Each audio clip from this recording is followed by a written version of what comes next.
Buenas tardes, mi nombre es Analía Puquiara, soy médica de familia y formo parte de la SAMEN, así como del staff docente de la Universidad Maimónides. Queríamos compartirles una experiencia de integración de prácticas narrativas en la formación médica desde la carrera de medicina de la Universidad Maimónides.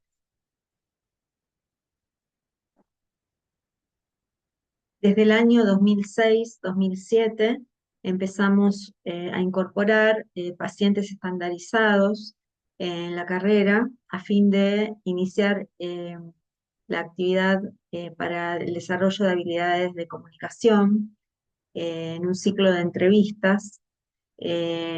Apenas comenzamos con esta actividad nos dimos cuenta del potencial que esta actividad tenía y las incorporamos entonces para lo que es el trabajo de la empatía, porque nos dábamos cuenta que la manera en que lo estábamos haciendo, no le estábamos proponiendo tareas auténticas, ¿sí?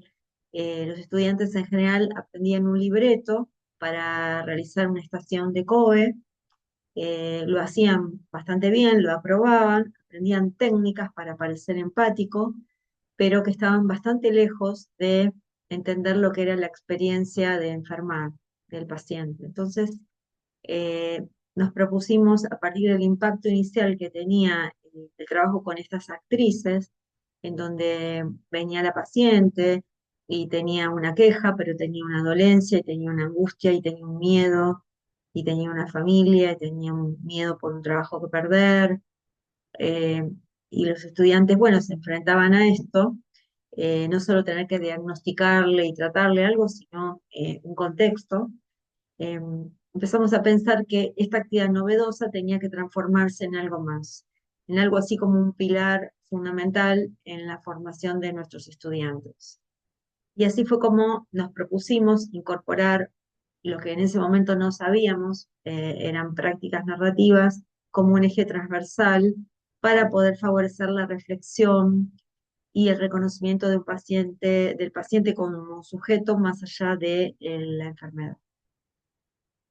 En ese momento nos dábamos cuenta que nuestros problemas, que nosotros tenemos aprendizaje basado en problemas, en general carecían bastante de relatos de pacientes. Solían tener más datos, más resultados de laboratorio, resultados de estudios complementarios, datos de la enfermedad y algunos pocos datos biográficos, pero en general no era donde poníamos el foco, si bien decíamos que tenían un enfoque holístico. Pocos docentes acompañaban en un inicio porque parecía una pérdida de tiempo. Competía mucho también por el interés con las habilidades técnicas, con las materias troncales, y decíamos, bueno, incorporemos esto a las materias troncales. En las historias clínicas en general, que los estudiantes encontraban en los hospitales, siempre se priorizaban los datos puros y a lo sumo tenían acceso a hablar con algún paciente, pero en general no era una práctica habitual. Eh, entonces iniciamos un proceso desde este momento que fue paulatino de rediseño de experiencias de aprendizaje para incorporar las narrativas en la formación. ¿Y cómo lo fuimos haciendo? Fuimos viendo qué oportunidades teníamos. Y a medida que estas oportunidades se iban presentando, las íbamos intentando aprovechar, ya sea en un taller, ya sea haciendo rondas de pacientes, donde los estudiantes tenían que contar las historias de los pacientes, ya sea con el trabajo comunitario, ya sea en tutorías de ABPED, y así lo fuimos consolidando hasta el nuevo plan de estudios del 2022, donde le dimos mayor carácter formal. Esta inclusión de prácticas narrativas, que también obligó a los docentes a reflexionar sobre ellas y a recuperar nuestra propia práctica también como un insumo para trabajar con los estudiantes, no fue un producto entonces de una gran reforma curricular o de una línea que se haya bajado, eh, sino más bien de un proceso paulatino y recursivo que fue encontrando en los intersticios del plan de estudio oportunidades para ir arraigándose y desarrollándose. Hicimos actividades donde cada estudiante tenía que obtener un relato, escribirlo y después compartirlo. También lo hicimos los docentes. Hemos hecho actividades llamadas fogón, falso fogón, donde nos juntábamos para escuchar y leer historias de pacientes, momentos de escritura reflexiva y documentación de ellas. Algunos de estos relatos han sido publicados incluso. Eh, Se rediseñaron los escenarios de la enseñanza porque acá esto nos obligaba a redoblar la apuesta, ya no podíamos volver a usar los mismos formatos de problemas de ABP que usábamos antes. eh, y cada vez íbamos incorporando más la perspectiva de los pacientes en las actividades que le íbamos presentando. Incluso cuando tenía que hacer un portfolio o incluso en las listas de cotejo, cuando ellos se tienen que autoevaluar en su práctica clínica, nos dábamos cuenta que ahí también había que incluir aspectos relacionados con la posibilidad de haber incluido o no la perspectiva del paciente, de haber podido escuchar el relato, de haber podido entender eh, la dimensión cultural o la relevancia que el paciente le daba a lo que le estaba pasando, o cómo lo vivía la familia, porque detrás de cada paciente sabemos que la enfermedad es una cuestión familiar también. De esta manera nos damos cuenta que con este recorrido hecho, algunas cosas se han logrado, como incorporar estas prácticas, sensibilizar a parte del cuerpo docente, compartir estas experiencias con sus estudiantes, incluso de ellos algunos ya graduados, que ahora forman parte del plantel docente también. Todavía tenemos como dificultad la falta de continuidad quizá entre los distintos años de la carrera, porque todavía depende del equipo docente de cada año.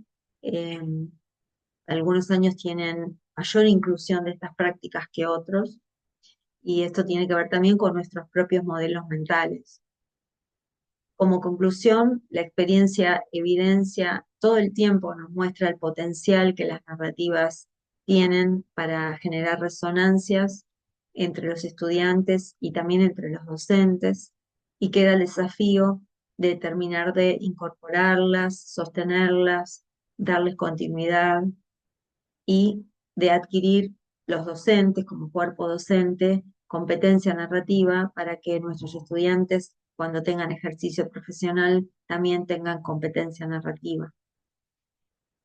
Queremos terminar la presentación leyendo uno de los tantos relatos que estuvieron compartiéndose de una estudiante de tercer año en la época previa a la pandemia, previa al chat GPT, un relato que escribió ella después de haber visto a una paciente en la sala de internación del Hospital Argerich.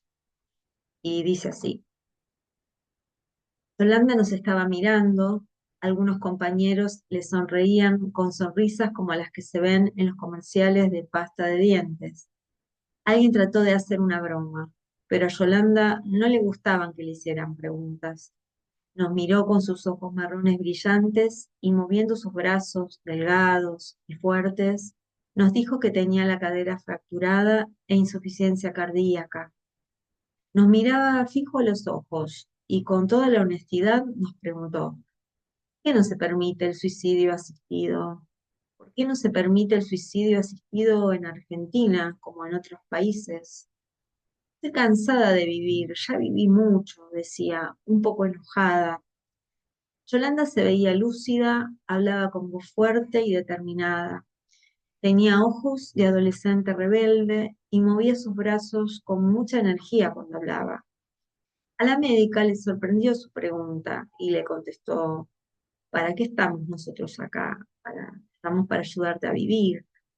Se escuchó un poco irónica la palabra ayudar, a pesar de las buenas intenciones de la médica. Me sentí como una tonta. No había aprendido el algoritmo para esta paciente. ¿Cuál es la conducta diagnóstica? ¿Cuál es el tratamiento a seguir? ¿Qué dicen las estadísticas? Los artículos, la medicina basada en evidencia sobre las Yolandas que se quieren morir. Muchas gracias.